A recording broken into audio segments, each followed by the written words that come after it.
Om Namo Bhagavate Vasudevaya. Hello everyone, Namaste. In today's video, we are going to discuss two important keywords from Bhagavad-Gita.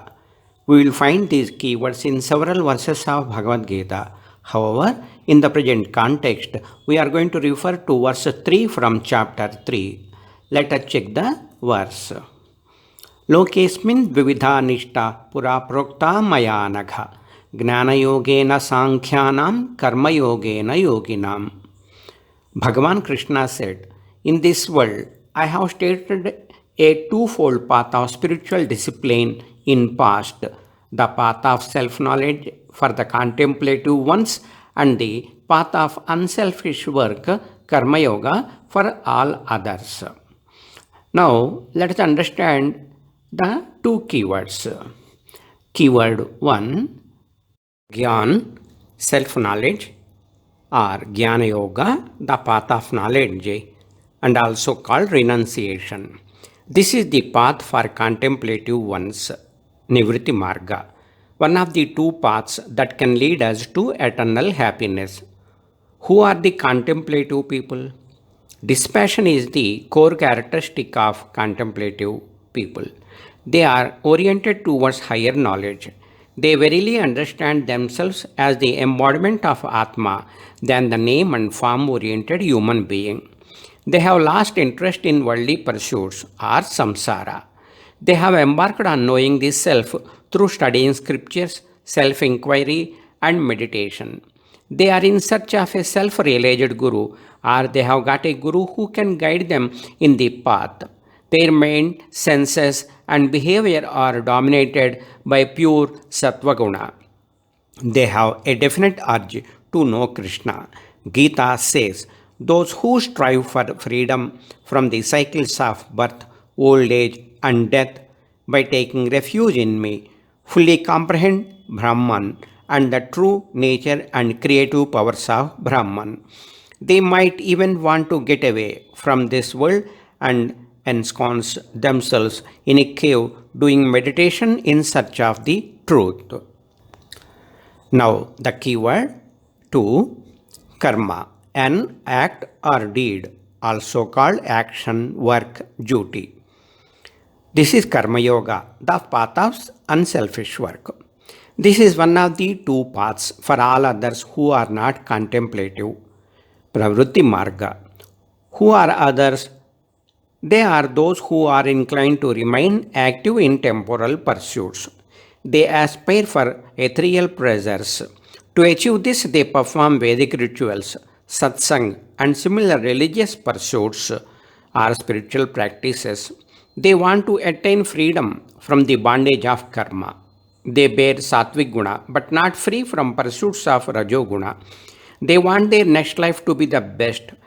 There could be more definitions and understandings. However, the baseline nature of men in this path would be staying in karma, marga, having a goal for emancipation. Jnana is not the core characteristic of these people. Jnana and karma are like opposite genders. One needs to marry the other to get the offspring called mukti. It means the path of karma alone cannot contribute to mukti. It will contribute to the purification of mind and intellect, which in turn will result in dawn of jnana. Walking on the path of karma seems easier, but it exposes the sadhaka to vulnerabilities of the play by sense organs and sense objects. Those who have a penchant for karma denote that they still hold body conscious. Let us understand this further in our next screen. What is the importance of these two keywords? Karma and jnana are the two paths stated by Bhagawan Krishna to attain salvation.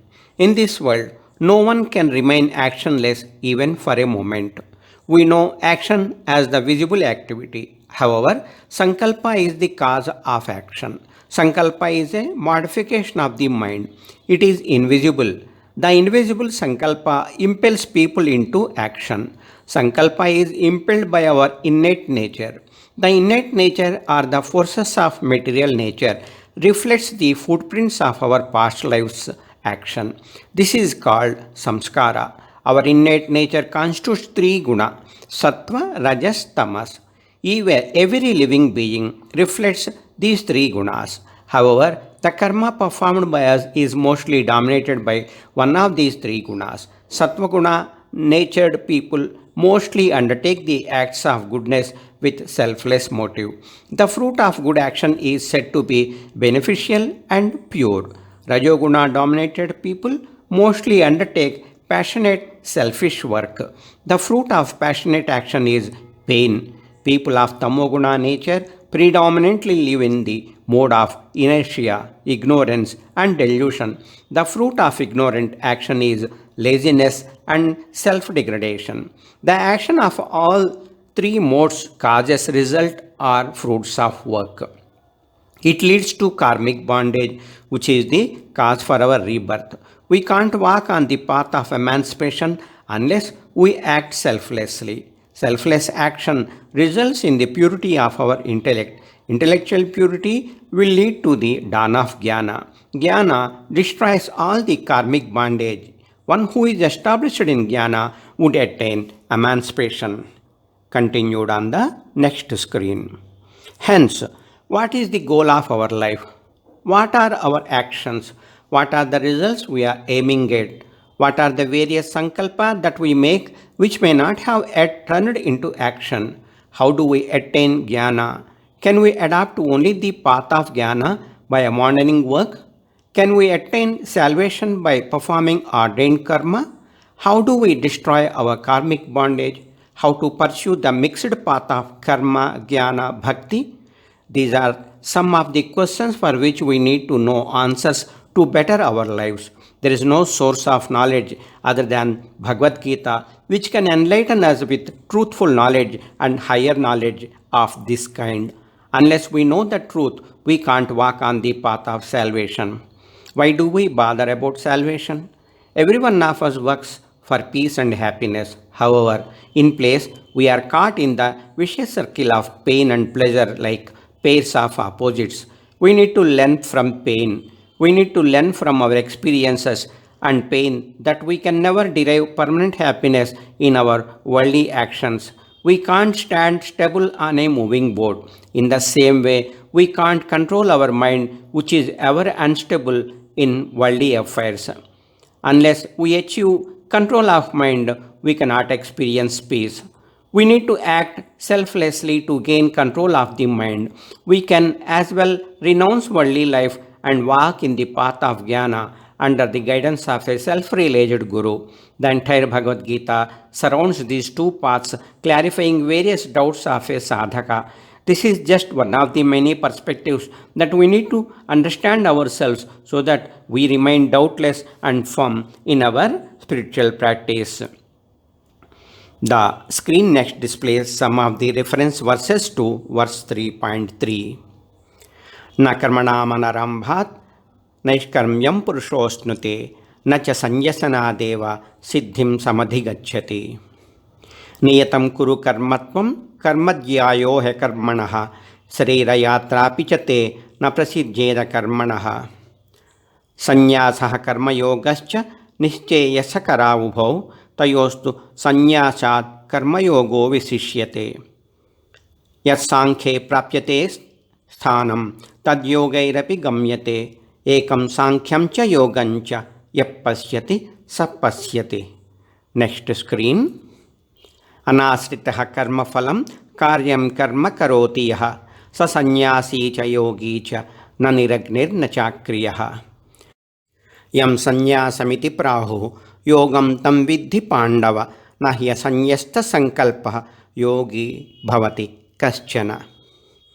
Arurukshor munir yogam karma karana muchyate yogarudhasya tasyeva samakaranam muchyate. Kamyanam karmanam nyasam sannyasam kavayo viduhu sarva karma phalatyagam prahutyagam vichakshana. With this, we close today's video. Hope this helped you understand the two important keywords from Bhagavad Gita. If you are keen to know this in detail, may you please let me know the same in the comment box. Let us remember, Bhagavad Gita is the ultimate spiritual practice. Om Krishna.